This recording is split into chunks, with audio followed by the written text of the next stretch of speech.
So today, I'm gonna try to sell my car. What is this thing? Anyway.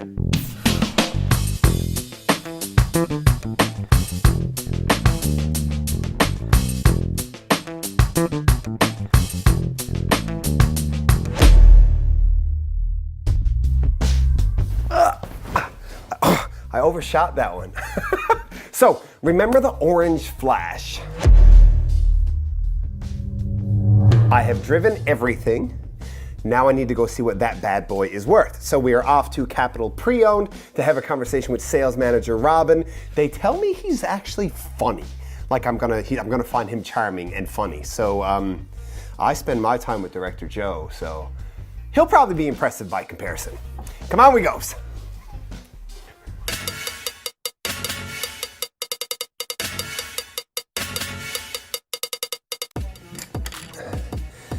So we are at Capital PreOwned up on Kenmount Road. We are waiting patiently for General Manager Robin. And so far this is my favorite waiting area because I can sit comfortably, coats off, leather couch, and I can color.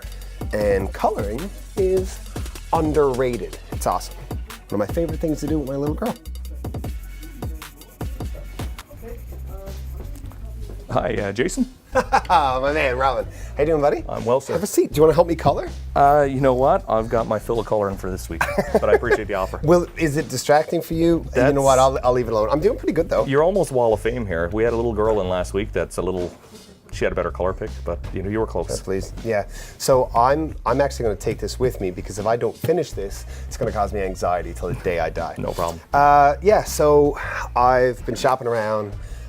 Sort of got it narrowed down to what I want to buy. Sure. I'm okay with pricing on it and all of that stuff. But I own another car. I need to get rid of that. Well, I don't need to, but I want to. Sure. And I'm trying to make the decision between trading it in or maybe trying to sell it privately. Gotcha. So how does this work? It's the age-old question, to trade or not to trade. Yeah. So basically what we would do is we'd give you two options. You've already got your pricing without a trade, so now we can get you one with a trade. Yeah. So basically what we would do is we get your information for the vehicle, the mileage, the year, the make, the model. You're going to look at, has it ever had any previous collisions, any of that sort of stuff. Does it have any mechanical issues that you're aware of? We would obviously do a visual walk around of the vehicle, check for any damages, cracks, chips, that sort of stuff. Yeah. Then myself or one of my other appraisers would take the vehicle for a drive, check it out, make sure there's no mechanical issues there. Do I typically go on that drive? Typically, I guess it's not necessary, it just slows it down, right? Absolutely. Usually what we do is the client would basically be viewing which vehicles they're considering buying or going over some paperwork options while we do that to kind of, expedite the process. Okay. However, for the magic of TV, I think it would be cool if these wonderful people, come along, yeah, I think it would be cool to see how you do it. One of the big things that happens if we do an appraisal on the vehicle is the tax saving portion of it. So just for easy math, at this point we don't even know what you're trading. So let's pretend your trade is worth $10,000. Okay. If you're going to purchase another, that would be wonderful.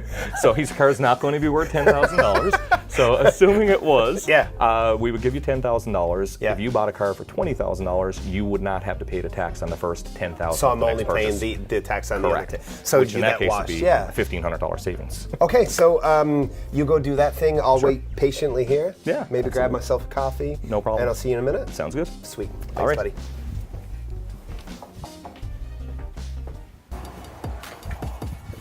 All right, Jason. Everything is done on my end. When you're done coloring, we're good to go. No, but I do want to take it with me. All right. So I'll leave it here because we'll be back, right? Absolutely. Excuse, is it Jane? Can you make sure nobody takes my coloring sheet? Can I leave it with you? This is bizarrely important to me. Okay, cool. Let's go. All right, Jason. So what we're going to do now is we're going to do the walk around of your vehicle to look for any visual imperfections on the outside. Have a look at some things. They're probably none. It's perfect. It's perfect. You know what? You'd be shocked how often I hear it's perfect. I bet. No, it's got a couple of dings. So let's have a look here. So we'll start from the front three-quarter view. So first thing we're looking for is there any scratches or dents, cracks on any of the panels. Your tires, I don't need to put a tread gauge in. They're practically brand new tires. You can tell. So we're going to right here. This will rust. There's no doubt there's a gouge here. It is. It's unfortunate. Unfortunate. It's unfortunate, but it's there. What? I don't like the word unfortunate. No, it's something that's going to need to be addressed if we wanted to make the car look perfect, to make a long story short. Of course. So we're looking at a couple of like little scratches here. Most of these things are going to buff out. We're not concerned about those. Cool. Tires again, the rear match All the 4 front. are new, They're good. You did have a impact here. This paint is actually cracked. Okay. So to make this perfect, this would actually have to be sent to a body shop. You can see there is a paint crack. This isn't something we would be able to touch up. So we either sell it as it is, or you repair it. It would depend on the remaining value of the car if it makes sense to do it or not. Yep. So now we walk around to the rear. Again, there's a smaller scratch there, which we're really not overly concerned about for 2010. This one here, on the other hand, it's plastic. It's just not going to rust. Yeah. But there's a gouge in it. It's aesthetic. Yeah, and it's something, again, someone would either expect a discount because of it, or they would want it repaired before buying it. Yeah. Cool. We see right here, Yep. we've got another crack in your front bumper. So just so you know, if we were to send out this bumper and the rear bumper to have them repaired, you're $500-600 per bumper to have it repaired. Yeah. We've got all kinds of little rock chips here. Same conversation. It's a 2010 with over 180,000 kilometers. Yeah. It's kind of to be expected. It's there. We're not going to do anything about it. And none of that, like for you to be able to sell something as inspected, none of that matters. Actually, when it comes to your bumper, it can't have a crack. If it's got a crack, a hole, or a gouge, it can be considered a safety and a safety issue. So would you just like plastic weld it? Ideally, we'd send to a body shop and have it plastic welded. Yeah, absolutely. It's not gone the whole way through. You should be able to repair it. Yeah. But this here, and the reason being, you would actually cut your finger on this. So it's not that the car is unsafe to drive. Oh, come on. Seriously? Honest. That's the idea? That's the issue. No one's going to say that's going to be unsafe to drive, but it will be unsafe if someone was to touch. So therefore, that's true. I do spend a lot of time going around cars like this. I do that a lot. It's As fair. you would. You know, who wouldn't? So what now? Now what we do is we take this puppy out for a drive and we see if there's any mechanical issues. And I'm sure there's nothing wrong mechanically to the best of your knowledge. There's no mechanical issues with the car. There may be mechanical issues with me. Okay. Somebody who drives it. Okay. Okay, cool. All right, let's go. Let's do it. Car starts first flick. That's always a good sign. See, I told you, no mechanical issues. Nothing. We've got a blinking light here for a TPMS sensor. Okay, so ideally either you have one or more sensors that need to be reprogrammed or repaired / replaced. There's no check engine lights, which is a very good thing. Yeah, because usually there is. Yeah, no, you know what? There's a piece of tape. It's covered. Very strategically placed. So your traction control light off and on, that seems to be working. 181,571 kilometers, temperature is good, and it's a full tank of gas. So there you go. So it's worth $50. Absolutely, at least 50 for sure. The sunroof is clearly not working. Yes, sunroof got damaged. Yeah, so now there is no sunroof, so we're good there. And we're now gonna start So the drive. 10,000, like we talked about? Well, how could it not? So somewhere between your 10,000 and my 500 cash offer. I have a feeling we'll lie somewhere between those two values. Those two. Okay, good. Basically what I'm doing right now, the main things I look for when I'm doing the drive, obviously in the standard, make sure we're going through gears properly. Yep. The clutch life, make sure there's enough travel, but not too much travel. You're listening for engine noises, transmission noises that shouldn't be there. Yeah. Listening for things like exhaust, if it's making some noises there, manifold issues, that sort of thing.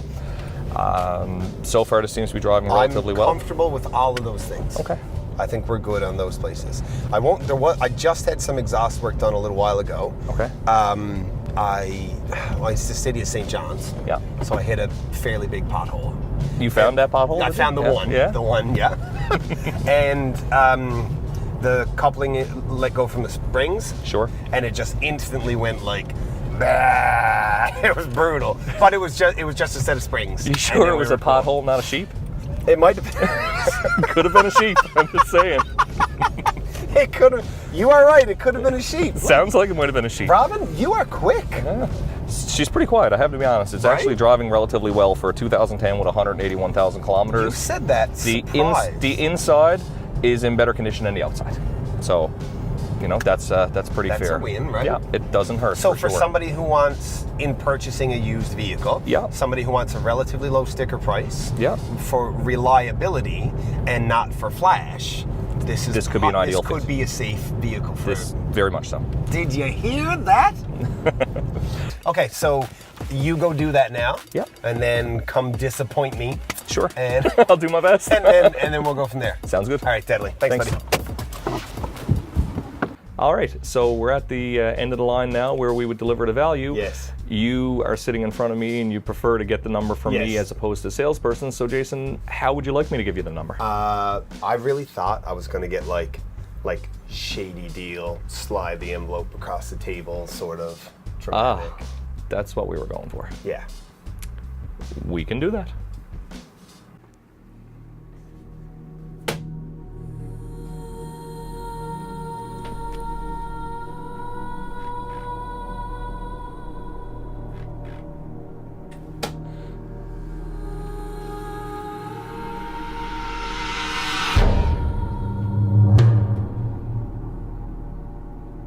What is this? Okay, so first of all, thank you for not writing directly on this, because I know it meant a lot to you. that would have bothered me. Okay, so this 1700 number, that's basically 1700 off of whatever car I buy and the tax implications that we talked about before. Absolutely. Okay, does this expire? Typically, you've got 30 days or 2,000 kilometers based on the time that we do the evaluation. Or some damage. And clearly, if you're going to go away and come back tomorrow, next week, next month to do this deal, we are going to have to put eyes on the vehicle just to make sure there's been nothing happen. I don't think I have any more questions. Good. Well, That's fun. I hope You're we've best answered all your kind. questions. You know what? I've heard that. I thought he was going to say I was nice too. Deal is over. We're out of here. Okay. Not ideal, but acceptable. I get it. It's an older car, got some stuff. So, I know what I'm getting on my trade, and I understand why, so sure. The convenience is worth it to me. I've driven the Kona, I've driven the RVR, I've driven the Countryman and the X2, and I drove the Crosstrek. I can't quite pull the trigger. There's something that's not quite what I want, but I have an idea. I'll tell you what I'm gonna do next time.